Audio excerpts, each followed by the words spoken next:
আসসালামু আলাইকুম hello everyone. ফেসবুকে কন্টেন্ট মনিটাইজ সেটা পাওয়ার জন্য ফেসবুক কিছু আপনাকে গাইডলাইন দিয়েছে যেগুলো আপনাকে এখন মানতে হবে। এখন কিন্তু ফেসবুকের সাথে আপনি কোনোভাবেই মানে স্প্যাম কন্টেন্ট নিয়ে কাজ করতে পারবেন না। সো ফেসবুক যে গাইডলাইনগুলো বলছে এখানে দেখতে পারতেছেন, আমি আপনাদেরকে স্টেপ বাই স্টেপগুলো দেখাবো এবং কথাগুলো বোঝাই দিব। সো প্রথমত আমরা দেখতেছেন আমরা কিন্তু ফেসবুকের যে তারা ফেসবুক ক্রিয়েটর ফর যেটা থেকে আপডেট শেয়ার করে সেখান থেকেই আমরা কিন্তু দেখতেছি তারা কিন্তু এই আপডেটটা শেয়ার করে দিয়েছে। সো দেখতে পারতেছেন নিউ অন ফেসবুক মানে নতুনভাবে ফেসবুককে আনতেছে তারা। এখানে দেখতে পারতেছেন তারা কি বলে দিয়েছে আমি আপনাদেরকে দেখতেছি। এই যে নিচে আপনারা লক্ষ্য করুন নাও অন ফেসবুক, এই যে এখানে আপনার নিচে লক্ষ্য করুন, এই যে এখানে দেখেন spammy content routes out authentic creators are clicking, এখানে দেখতে পাচ্ছেন ডাউন বাই। সো কথা হচ্ছে তারা আমাদেরকে বলতেছে অথেন্টিক ক্রিয়েটর্স থাকতে, মানে অথেন্টিক বলতে আপনি যদি ফেসবুকের যে অ্যালগোরিদম আছে, ফেসবুকের যে কমিউনিটি আছে সেটা যদি না মানেন তাহলে কিন্তু দেখা যাবে যে আপনার ফেসবুক মানে গাইডলাইনের ভিতরে রাখবে না। সেক্ষেত্রে স্প্যাম কন্টেন্ট নিয়ে কিন্তু কাজ করা যাবে না। তারা কিন্তু বলছে একদম রিয়েল কিন্তু আপনাকে কন্টেন্ট ক্রিয়েটর থাকতে হবে। এবং দেখেন মানে এখান থেকে আবার তারা ওয়ান স্টেপ দিয়েছে, দ্বিতীয় স্টেপ দিয়েছে, এটা থেকে আমরা বুঝে নেব তারা কি বলছে। এখানে দেখেন সেটাই দেখাচ্ছি আপনাদেরকে, আমি আপনাদেরকে এটা দেখাবো এখন। এখানে বলা আছে lowering the risk of account sharing spam content. So আপনি যদি lowering the risk of account মানে স্প্যাম কন্টেন্ট নিয়ে কাজ করেন তাহলে কিন্তু আপনার আইডির রিস্কটা কমে যাবে। হ্যাঁ 100% কিন্তু আপনার আইডির রিস্কটা কমে যাবে, এটা কিন্তু আপনাকে করা যাবে না। এবং দ্বিতীয় অপশনটা দেখতে পাচ্ছেন তারা কি বলছে, investing more the efforts to remove account that coordinate fake engagement and impersonate others.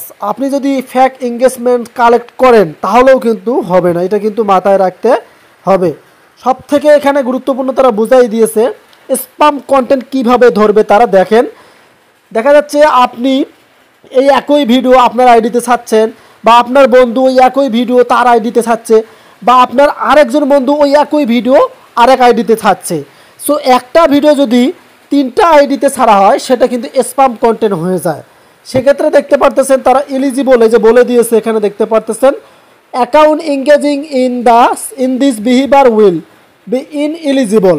মানে আপনি কিন্তু যদি স্প্যাম কন্টেন্ট নিয়ে ভিডিও আপলোড করেন ভাই তাহলে ফেসবুক থেকে মনিটাইজেশন পাবেন না, এটা ফেসবুক কিন্তু বুঝাই দিয়েছে। এবং এখান থেকে দেখতে পাচ্ছেন স্প্যাম কমেন্টের কথাও বলছে তারা, দেখতে পাচ্ছেন স্প্যাম কমেন্টের কথাও তারা বলে দিয়েছে। এই যে দেখতে পাচ্ছেন এখান থেকে কিন্তু স্প্যাম যে ক্যাপশন আছে সেটারও কথা বলা আছে এবং কমেন্টের কথা বলা আছে। এই যে দেখতে পাচ্ছেন স্প্যাম কমেন্টেরও কথা তারা বলে দিয়েছে। সো এমন কিছু কমেন্ট আছে যেগুলো আপনাকে সেই কমেন্টগুলো কিন্তু করা যাবে না, এটা কিন্তু আপনাকে মাথায় রাখতে হবে। সো আমরা এখন এটা কিন্তু দেখে নেব, আমি আপনাদেরকে দেখাচ্ছি এখান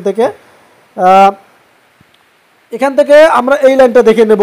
আপনারা তো ভিডিও দেখলেন, ভুলেও আপনি একই ভিডিও দেখা যাচ্ছে কেউ আপনার একটা ভিডিও আপলোড করছে, ওই ভিডিওটা আপনি ডাউনলোড দিয়ে ছাড়লেন, সেটা কিন্তু স্প্যাম কন্টেন্ট ধরবে, তাহলে কন্টেন্ট মনিটাইজেশন সেটআপটা পাবেন না। এবং ক্যাপশন মানে যে ক্যাপশনটা এই যে এখানে দেখতে পারতেছেন, ক্যাপশনটা দেখতে পারতেছেন বোঝাই আপনাদেরকে, আমরা এখানে একটু জুম করে নিতে চাই। এখানে যে হ্যাশট্যাগুলো ইউজ করা হয়েছে এগুলোতে প্রবলেম ধরবে তারা। সো আপনার ভিডিওর সাথে যদি হ্যাশট্যাগুলো ম্যাচিং না থাকে তাহলে কিন্তু এই স্প্যাম মানে ক্যাপশন ধরে নেবে। এবং এখানে যদি মানে ম্যাচিং না থাকে, দেখা যাচ্ছে আপনি ফানি ভিডিও ছাড়লেন সেখানে খাবারের আপনি টাইটেল দিলেন তাহলে কিন্তু স্প্যাম হয়ে যাবে, বা আপনি খাবারের ভিডিও ছাড়লেন সেখানে ফানি টাইটেল দিলেন তাহলে কিন্তু হবে না।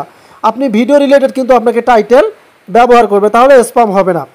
এবং কমেন্টের ক্ষেত্রে দেখেন, কমেন্টের ক্ষেত্রেও তারা কিন্তু আপনাদেরকে হুঁশিয়ার করে দিয়েছে, যদি আপনি এমন কিছু কমেন্ট আছে সেগুলো যদি করেন তাহলে কিন্তু ফেসবুক আপনাকে ওই কমেন্টটা স্প্যাম করে দেবে। দেখতে পাচ্ছেন এটাও কিন্তু তারা বলে দিয়েছে, মানে কমেন্টে কাউকে গালিগালাজ করা যাবে না। সো এবং এখান থেকে রিপোর্টিং ইমপ্রেস স্টোর এটাও কিন্তু তারা বলে দিয়েছে। এখানে দেখতে পারতেছেন in 2024 we took down over 23 million profile. তারা কিন্তু 23 মিলিয়ন প্রোফাইলকে ডাউন করে দিছে।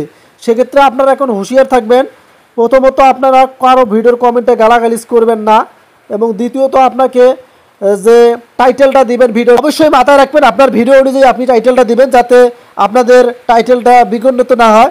এবং ভিডিও আপলোড করার সময় অবশ্যই নিজের ভিডিও তৈরি করবেন। যদি ডুয়েট ভিডিও তৈরি করেন তাহলে দেখা যাবে যে আপনি কোনো স্প্যাম ভিডিও নিচ্ছেন কিনা সেটা কিন্তু সতর্কভাবে ভিডিওটা দিয়ে নেবেন। আশা করি বোঝাতে পারছি। ফেসবুক কিন্তু অনেক কঠিন হচ্ছে, আপনারা নিজের ভিডিও দিয়েই কাজ শুরু করুন। ধন্যবাদ।